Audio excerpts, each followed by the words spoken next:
Greetings of the day students, welcome back to the English class. और आज हम अपनी इंग्लिश क्लास को लेकर आ गए हैं जिसमें हम सीखेंगे इंग्लिश में third conditional sentences. Third conditional sentence सबसे पहले ये सीखो कि होते कौन से हैं। थर्ड कंडीशनल सेंटेंसेस वो सेंटेंसेस होते हैं जिसमें हम पास्ट को लेकर किसी बात को रिग्रेट करते हैं। जैसे मैं आपको बोलूं कि अगर मैं थोड़ा और पढ़ लिया होता तो मैं पास हो गया होता। मैंने क्या सेंटेंस बोला? अगर मैं थोड़ा और पढ़ लिया होता तो मैं पास हो गया होता। इसका मतलब क्या हुआ कि कोई बोलना चाह रहा है कि मैं भाई पढ़ा नहीं, इस वजह से मैं क्या हो गया, फेल हो गया। एंड देन उसके बाद वो बंदा रिग्रेट करता है कि अगर मैं पढ़ लिया होता तो मैं पास हो गया होता। ऐसे ही मैं बोलूं कि अगर जॉन आराम से कार चला रहा होता या अगर जॉन धीरे कार चला रहा होता तो उसका एक्सीडेंट नहीं हुआ होता। इस सेंटेंस से क्या मीनिंग निकल के आ रहा है? सेंटेंस से मीनिंग निकल के आ रहा है कि जॉन बहुत तेज कार चला रहा था और उसका एक्सीडेंट हुआ। जब भी तो वो बाद में जाके ये सेंटेंस बोल रहा है या लोग उसके बारे में बोल रहे हैं, न्यूज़पेपर में उसके बारे में आ रहा है कि अगर जॉन धीरे कार चला रहा होता तो उसका एक्सीडेंट नहीं हुआ होता। समझे? तो आपको जो रिग्रेट करना अगर पास्ट के बारे में किसी बात को लेके, तो वो ही होते हैं थर्ड कंडीशनल सेंटेंसेस। अब फटाफट से इनको सीखते हैं कि कैसे इनका फॉर्मूला यूज होगा और किस तरीके से हम इन्हें अप्लाई करेंगे। And the other thing I want to tell you that कि थर्ड कंडीशनल सेंटेंसेस से सबसे ज्यादा एसएससी में एरर्स पूछे जाते हैं। Most of the time third conditional sentences से एसएससी में एरर देखने के लिए मिलते हैं। सो एसएससी वाले बच्चों के लिए भी बहुत ज्यादा फायदेमंद होने वाला है वीडियो। नेक्स्ट, तो इसका फॉर्मूला क्या बनता है हमारा? इफ क्या हो गया हमारा? कंडीशनल वर्ड के अगर। इफ क्या हो गया? कंडीशनल वर्ड अगर।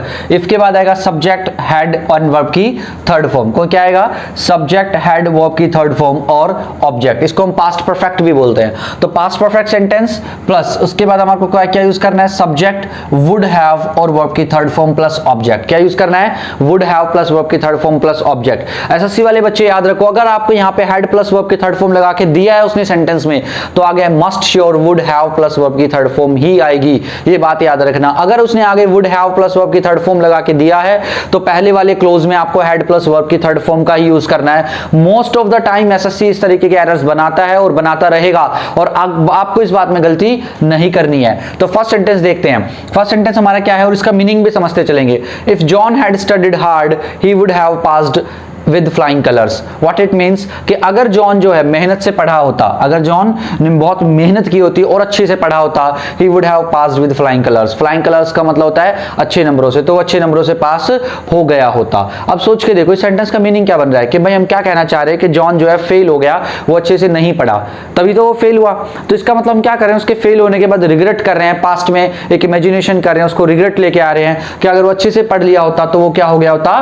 पास हो गया होता। तो अब आपको समझ में आया कि थर्ड कंडीशनल सेंटेंस कहां पे यूज करना है। अब बात समझते हैं एसएससी वाले बच्चों के लिए।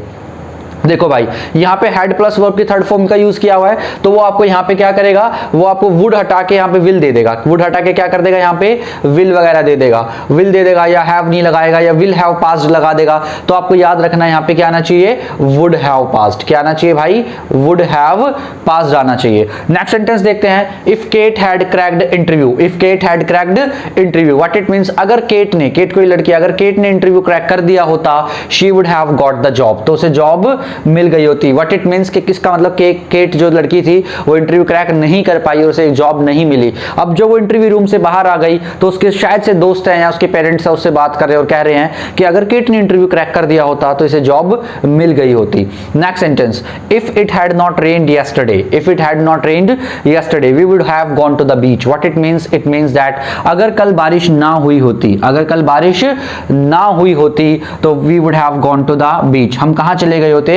बीच पर चले गए होते। इसका मतलब हमारा बीच पे जाने का प्रोग्राम था बट वो कैंसिल हो गया। उसी का रिग्रेट हम कर रहे हैं, बात कर रहे हैं बाद में कि अगर कल यार बारिश नहीं हुई होती ना तो हम बीच पे चले गए होते। So this is what third conditional. Next sentence आ गया हमारा। If John and David had attended the class. If John and David had attended the class. देखो हैड प्लस वर्ब की थर्ड फॉर्म। अगर जॉन और डेविड ने class attend की होती, they could have solved the equations. वो equations को solve कर चुके होते और कर लिए होते। अब कुछ बच्चे कहेंगे सर आप तो बोले थे वुड लगेगा, यहाँ कुड लगा दिया। हाँ भाई, बहुत बार एसएससी ऐसे भी खेलता है, वो वुड की जगह क्या दे देता है? कुड दे देता है और कुड भी ठीक माना जाता है 100%। आप यहाँ पे वुड हैव प्लस वर्ब की थर्ड फॉर्म का भी यूज कर सकते हो और कुड हैव का भी कर सकते हो। कुड हैव भी आप यहाँ पे यूज कर सकते हो। नेक्स्ट क्या आता है हमारा sentence, if you had run faster, if you had run faster you could have won final race. What it means, इसका मतलब भी वुड हैव की तरह ही है कि अगर तुम थोड़ा और तेज भागे होते तो तुम रेस जीत चुके होते, या तुमने जो फाइनल रेस थी वो उसको तुम क्या कर चुके होते, जीत चुके होते। इसका मतलब क्या निकल के आ रहा है कि वो बंदा जो थोड़ा सा कम तेज भागा इस वजह से वो रेस हार गया, और उसके बाद हो सकता है उसके फ्रेंड्स, उसके टीचर्स, उसके यार दोस्त उससे बात कर रहे हैं कि अगर यार तू थोड़ा सा और तेज भागा होता, if you had run faster, अगर तुम और तेज भागे होते तो you could have won final race. Next sentence, if we had applied, देखो हैड प्लस वर्ब की थर्ड फॉर्म है या नहीं है, if we had applied for job, अगर हमने जॉब के लिए अप्लाई किया होता, we would have got opportunity to work, तो हमारे को जो है अपॉर्चुनिटी मिली होती, क्या करने के लिए, काम करने के लिए अपॉर्चुनिटी मिली होती। अब जैसे मान के चलो कोई जॉब के फॉर्म निकले, अब आप एसएससी के फॉर्म्स भरते हो या नहीं भरते हो, आप फटाफट से एसएससी का कोई भी एग्जाम निकलता है, जैसे एसएससी सीएचएसएल हो, सीजीएल हो, सीयूपी हो, एमटीएस हो, फेज 1 हो, 9 हो, 10 हो, 12 हो, कोई भी हो, आईबीपीएस का एग्जाम हो, कोई भी एग्जाम क्यों ना हो, आप फटाफट क्या करते हो भाई, उसके लिए अप्लाई कर देते हो। अगर मान के चलो आपने अप्लाई ही नहीं किया तो आप बोलोगे ना अपने दोस्त को, किसी मान के चलो आपके किसी दोस्त ने अप्लाई नहीं किया और उसके बाद वो एडमिट कार्ड जब आगे वो कह रहा है यार मेरा एडमिट कार्ड तो नहीं आया, तो लोग क्या बोलोगे, आप उसको आप कहते हो ना इस तरीके की बातें कि अगर तूने फॉर्म भरा होता तो तेरा एडमिट कार्ड आया होता। तो ये क्या हुआ, थर्ड कंडीशनल का रिग्रेट सेंटेंस हुआ, इसी को बोलते हैं थर्ड कंडीशनल। नेक्स्ट सेंटेंस, अच्छा इस वाले सेंटेंस को देखते हैं, if we had applied for job we would have got the opportunity, तो हमें अपॉर्चुनिटी मिल गई होती। If you had booked tickets earlier, what the meaning of the sentence, what is the meaning of the sentence, if you had booked ticket earlier, वो कह रहा है कि अगर तुमने टिकट्स पहले ही बुक कर ली होती, we would not have stood in queue, तो हमारे को कहां पे खड़े नहीं होना पड़ता, कहां लाइन में नहीं लगना पड़ता, हमें लाइन में नहीं लगना पड़ता, we would not have stood in the queue, तो हमारे को क्यू में या लाइन में खड़े नहीं होना पड़ता। क्यू मींस होता है लाइन में लगना। So if you had booked tickets earlier. Next sentence है, if I had completed my homework, if I had completed my homework, what it means, अगर मैंने अपना homework complete कर लिया होता, teacher would not have scolded me, तो teacher ने मुझे नहीं डांटा होता। What it means, इसका मतलब ये है, अगर behind the line देखें तो कि मैंने अपना homework तो पूरा नहीं किया, अब teacher ने मुझे डांट दिया, अब teacher से डांट खाने के बाद मैं अपने दोस्त से बात कर रहा हूँ कि अगर यार मैंने अपना homework पूरा कर लिया होता तो teacher ने मुझे नहीं डांटा होता। तो यही है third conditional. The last sentence of the class, if she had invited us, if she had invited us, अगर उसने हमें इनवाइट किया होता, यहाँ पे मान के चलो कोई लड़की है, if she had invited us we would have surely gone to her party, we would have surely gone to her party।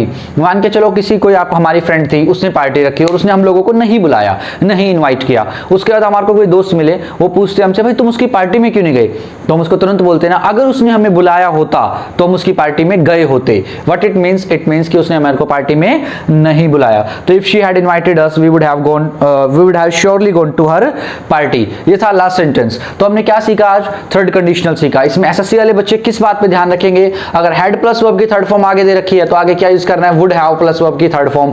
कभी कभी एसएससी खेल जाता है बच्चों के साथ, यहाँ कुड लगा देता है, कुड हैव प्लस वर्ब की थर्ड फॉर्म, और पूछता है कि इसमें एरर है या नहीं है, और बच्चे उसमें कुड हैव में एरर दे देते हैं कि सर यहाँ पे कुड हैव नहीं वुड हैव आना चाहिए, और वहीं पे आपके 3 नंबर कट जाते हैं अगर मेंस का एग्जाम है तो, और अगर आपका प्री एग्जाम है तो वहीं पे आपके 2 नंबर और प्लस वो जो 1 नंबर और कटना आपका, या फिर पॉइंट आई गेस 0.5 की मार्किंग स्कीम है ना, तो 0.5 मार्किंग स्कीम है तो 2.5 नंबर आपके वहीं पे गायब हो जाते हैं। तो इस बात को ध्यान रखो कि यहाँ पे कुड हैव भी आ सकता है और वुड हैव भी आ सकता है। अगर आगे वुड हैव प्लस वर्ब की थर्ड फॉर्म देगा तो आपको यहाँ हैड प्लस वर्ब की थर्ड फॉर्म लगानी है, इस बात का खासकर ध्यान रखना। और इसको हम क्या बोलते हैं, थर्ड कंडीशन। और उनके मीनिंग कैसे आते हैं कि अगर जॉन पढ़ लिया होता तो वो पास हो गया होता। तो आज की क्लास को इतना ही रखेंगे, मिलेंगे नेक्स्ट क्लास में। और मुझे ये भी बताते रहा करो कि अगर आपको क्लास से रिलेटेड कोई भी प्रॉब्लम है कि आपको भाई कोई एग्जाम्पल सही नहीं लग रहा, या आपको उस तरीके से कुछ समझ में नहीं आया, या आपको उसी से रिलेटेड पार्ट 2 क्लास चाहिए, तो उस चीज के लिए आप मुझे कमेंट करते रहा करो, सो दैट मैं आपसे अवेयर रहूं, जुड़ा रहूं, कि भाई मुझे पता लगता रहे कि बच्चों की और क्या नीड है। Are you getting me? अगर आपको किसी खास टॉपिक में, किसी स्पेशल टॉपिक में, किसी में प्रॉब्लम आती है तो उस टॉपिक को भी आप कमेंट कर सकते हो कि सर ये वाला टॉपिक क्लियर करा दो, I will be ready for doing that, sure. और सीएचएसएल के एडमिट कार्ड्स आ चुके हैं, प्लीज अपने एडमिट कार्ड डाउनलोड कर लो, और कहीं ना कहीं बहुत ज्यादा हेल्प करने वाली हैं ये सारी की सारी क्लासेस आपको हर एक एग्जाम में।